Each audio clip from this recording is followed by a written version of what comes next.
There's been so much conversation over the past several weeks about what's happening between the Indian and the Chinese armies along the line of actual control, but very few people so far have been able to completely understand the lay of the land and where the Indian and the Chinese armies are.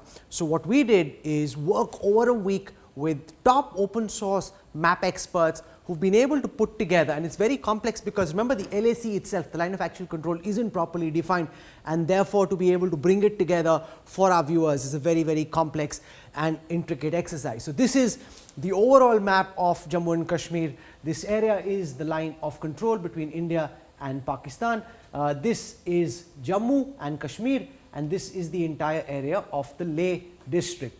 And here, very close to the line of actual control, is the Galwan face point, which will be our focus for the next few minutes. This dotted line is the line of actual control. You've got the Chinese army on the other side, and you've got the Indian army here. So let's now come to our second map. We're getting closer now to the spot of action. This is Leh.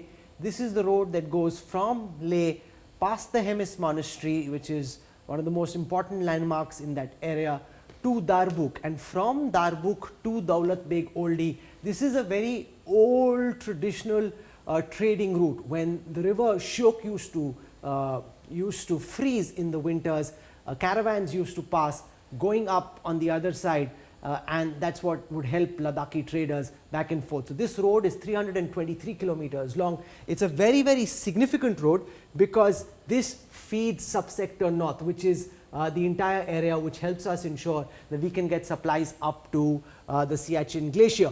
And remember, it's a road which seems to be creating a lot of problems for Pakistan, for China, because they've been very unhappy with the fact that India has been able to build this road because it gives an immense advantage in getting men and material all the way till Daulat Beg Oldie. Otherwise, we'd have to fly in, transport aircraft to the airstrip at Daulat Beg Oldie, and that will be the only way to do it.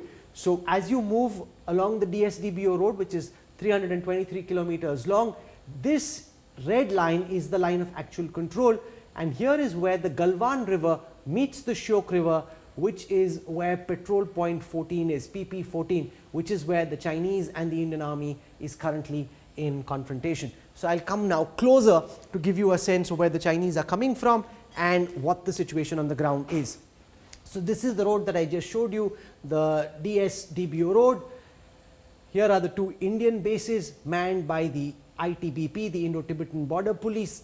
That's the blue line marked out here is the Shyok River. Shyok is called the river of death because in summer it becomes a rampaging river, and anybody who's close to this river very often would just get flooded away, and that's why it's called the river of death. So what the Chinese have done is, these are the two Chinese posts in the area. This is where their main base is. That's the main Huvitian base of the People's Liberation Army. They've got two posts over here.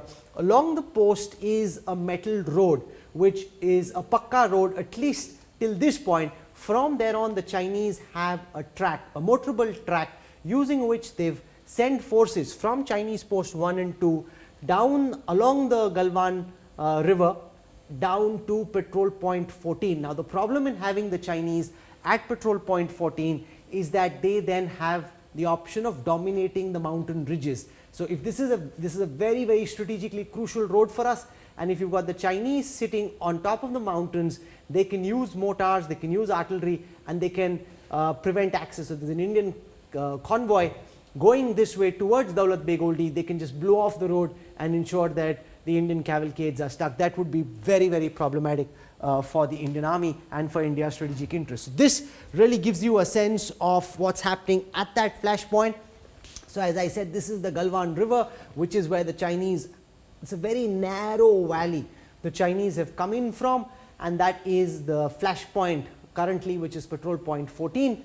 This is the Indian Army's base, and the Indian Army has come across the river, and they are currently in mirror deployment. Mirror deployment means we've got as many troops as the Chinese have, as many machines and guns as the Chinese have on the other side. So we are currently on this side of the LAC, the Chinese are here.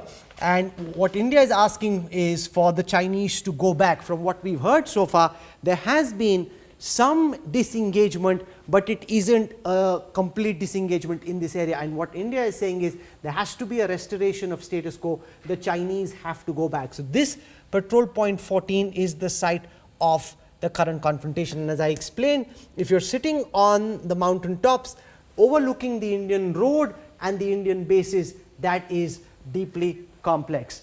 So that's a broad sense of what's happening in the Galwan sector, to try and give you a full access. So we started all the way from LAC and then we came in closer to try and explain to you what's happening at the point of confrontation. So this is the road. This is currently where the flashpoint is happening, and it's happening because there is a very, very significant Indian road, which is a strategically crucial road which feeds our bases in Siachen, where the Chinese now want to dominate. If they are further back, they can't dominate quite as convincingly as they can if they're sitting right on top of the edge overlooking our posts. And therefore, the Indian Army is insisting that they go back, and we'll keep tracking very closely what ultimately happens in the Galwan sector. That was a sense of the current flashpoint in Galwan.